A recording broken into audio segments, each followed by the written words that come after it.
on Lagos television and up with us at this moment. My name is Omol Rosanwo.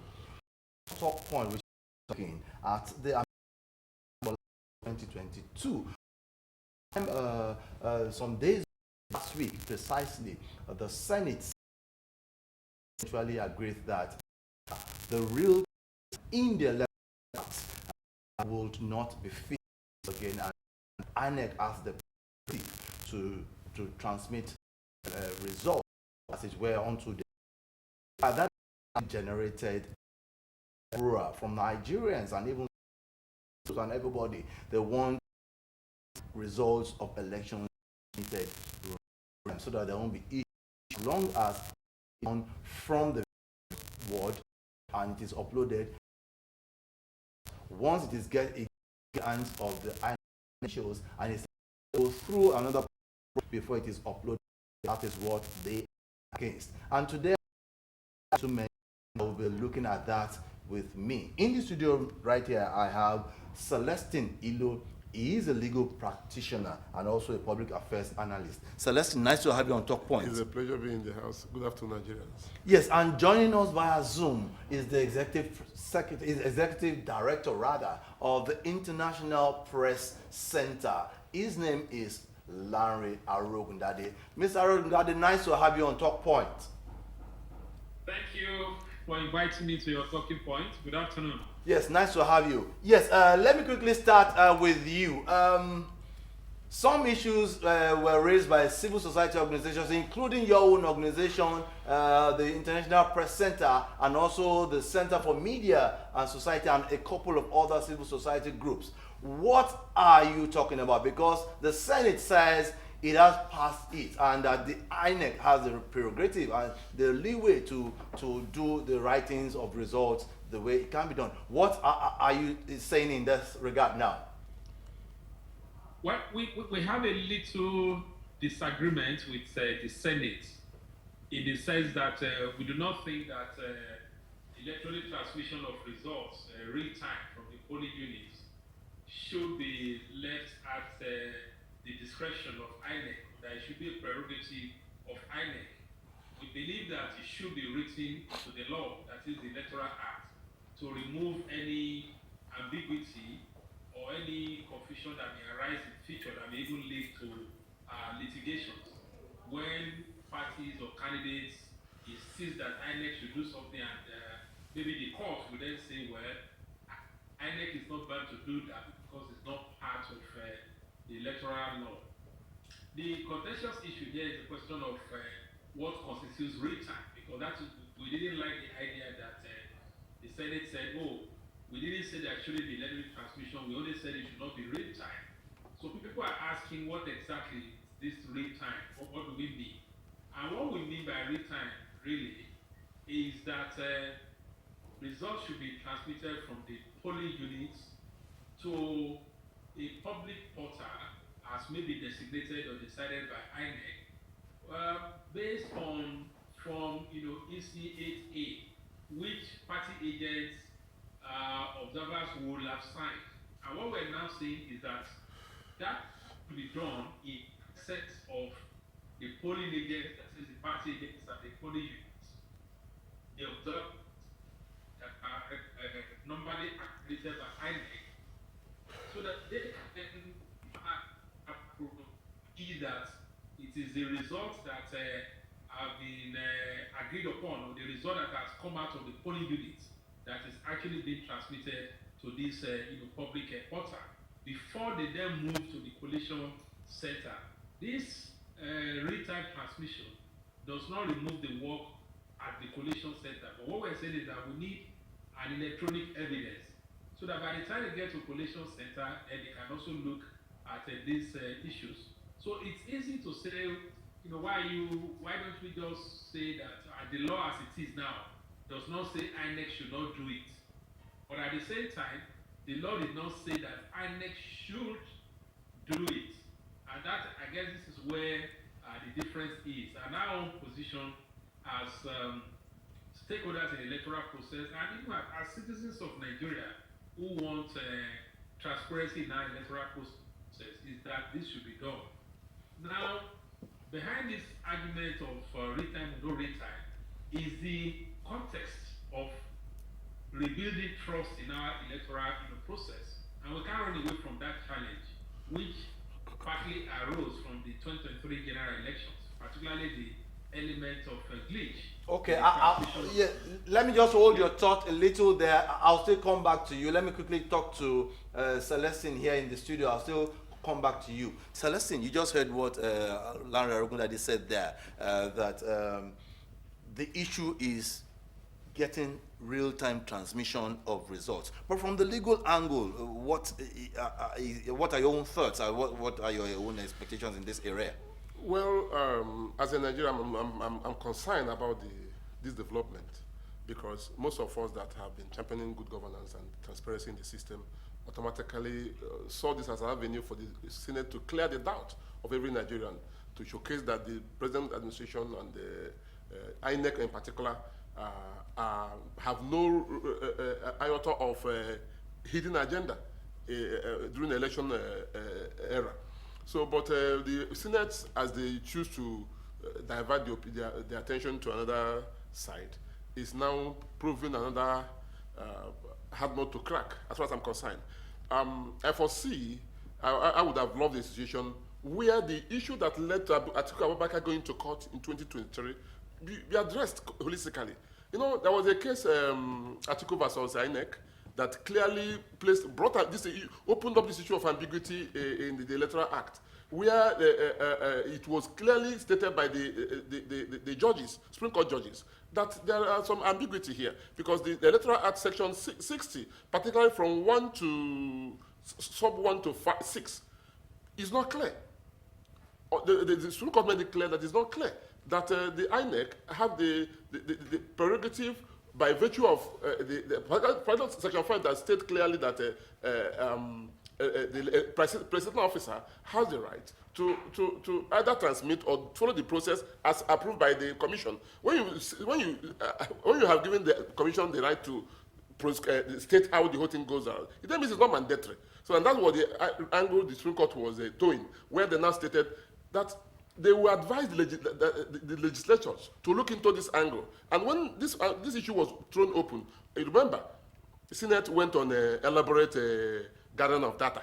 They went from regional to state. They went around. Everybody was thinking that there's a headway, because everybody wants a clear election where people will have the confidence that their vote counts. So in a situation where all these things came up now, and that particular section 60, that is swimming and romancing ambiguity, is now still in place. That means we are not heading anywhere as far as the electoral system is concerned, because the empathy we are talking about, you can see that many people will start losing interest, because if we don't get it right with the election, we don't get it right with the transparency in the electoral process, it then means all the effort is in futility. Everything we are talking about, releasing money to INEC, all this stuff we are talking about, is like laboring in futility. So an average Nigerian wants these things, his votes to count, and it starts by ensuring that the right thing is done by the senators. I think the House of Rep have their own angle to this, but the Senate, I don't know why they choose this route, but Nigerians are waking up now. We believe, I don't know whether they are on the same page with the executive, because if this issue comes up like this, most of us that have been demanding for accountability will always blame executive. Maybe there's some kind of entanglement. But as a Nigerian, we know we have separation of power. So if a legislator, we assume the Senate president is on his own on this issue. So nobody should talk about president having interfering, or executive or even judicial interfering. This is the angle of legislative activity, and we expect them to do the right thing. Let's start getting things right in this country. Yes, let me quickly go back to Dr. Arugundade. Yes, you were saying something earlier, but let me quickly ask you this. What are the feelers that you got? Because we know from information for sure that the House of Representatives have a different view concerning this, and also that some senators, possibly in the opposition, if we put it that way, some senators also said that was not what they discussed when they were in a plenary session, in a closed door session. What were the feelers you got from there, and what do you think is happening now? Well, so first is that the House of Representatives has passed its own version, as we can call it now, of the Electoral Act amendment. And in their own case, there was no ambiguity. The version provided for real-time electronic transmission of results from polling units.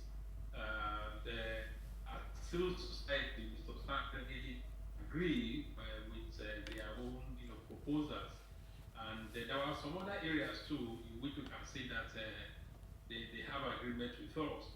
And so, which is different from that of the Senate. Now, there is what is called a conference committee, that is the joint committee of the Senate and the House of Reps, that will now have to harmonize the two positions. And when we were speaking to the press this morning, we explained that some of our recommendations are directed at the conference committee, although the Senate took and still reverse itself when it holds its emergency meeting tomorrow and try to agree with popular view that nothing is lost if you provide for real transmission, and also made it mandatory that that should go to a public portal. We've tried not to be rigid about the type of public portal because technology evolves, changes, and INEC still has that discretion. In other words, our proposal does not totally remove the discretionary power of INEC in this process. Now, we have one or two other contentious issues over which we are making our recommendation to the conference committee. One of them has to do with the question of the review of results within 7 days as provided by the Electoral Act. I think it's section 65. Now, what the Senate amendment is saying essentially is that should be left at the discretion of the INEC official. That is, only an INEC official will call for a review of results where, in his or her own opinion, something could have gone wrong. We think this could also be another landmine that, in fact, may lead to series of litigations, because there are two sides to it.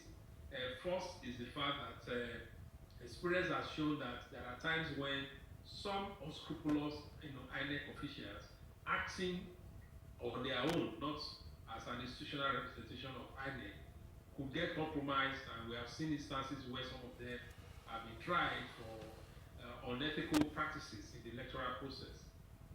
What would then happen if you just leave that responsibility solely to INEC? The other thing is that political parties who run candidates should have a say in that process. So if a candidate or a political party feels that something has actually gone wrong, that called for a review, it should be possible for the law to mandate INEC to listen to that. Maybe if we do that, it perhaps will then reduce all kind of litigations that arise when elections are conducted because of the view and sometimes the perception that things have actually gone wrong. Okay, that's the question I would like to, Doctor, that's the question I would like to ask you, but let me just come back to the studio. I'll still get back to you, and that has to do with the removing of the 10-year ban or something, the imprisonment. Yes, I'm coming to that. Let me just ask you that. You see, you're a lawyer. Now, when laws are made, it is expected that these laws will favor everybody and also serve as deterrent to whoever offends. Now, from what the Senate did back, it was clear that even the 10 that was on some offenders was. Is it that you want to encourage more people to get into offenses without punitive measures? Why should that be? And what is the way out? Your guess is as good because it's like being an umpire in game. They are appropriate and reprobating in this matter. Most of us pray for a new Nigeria, a better Nigeria. Any law that have no punishment attached. So the punitive measure of justice is to ensure that again, if from 10 years to 500,000, to me, is mockery, and it's like tempting Nigeria. You are not helping the future generation, helping the system. You are not encouraging people to stop hands. You know, in Nigeria context, election is like a do or here. People just come out that day. It's like a winner takes it all system where everything goes. But be that as it may, I am not encouraged, and they brought a lot of amendments anyway in this system. They talk notice and other aspect of the electoral act they touched. So when you get to this penalty attached to electoral offenders, I'm really happy with it because it's sending wrong signals to electoral offenders. But that most of them will always say the majority will have their say, while the minority will have their say, while they have their way. But in this context, I think going by what is on ground now, the pressure is people are asking questions, and that, the House of the have now called for the emergency tomorrow, and I believe that all these issues should be looked into holistically to ensure that people don't get away with all this kind of. And I want to appeal to the Senate President. This is his. He has been in politics for long, and he should understand what Nigerians are. We want a credible election, and all these people are talking about lies. The buck lies on his table, because if you see the way they are passing these bills and they didn't have it, and it doesn't full command of the system, and we don't encourage that to continue, because this is if the essence of it is if democracy is this country, most of us faith, okay. And nobody prays for military to come into Nigeria. These politicians should understand that their approach. We want them to understand that start taking shape towards bringing Nigeria to its past glory. Well, I'm very much here. Yes, I raised some issues earlier, and that has to do with the 10-year and a paltry fine to expenses. What do you make of this? What are you want the government to do as in? Well, we fasten the process of the electoral offences committee. We're not sure whether that will stay if it happens, so that INEC can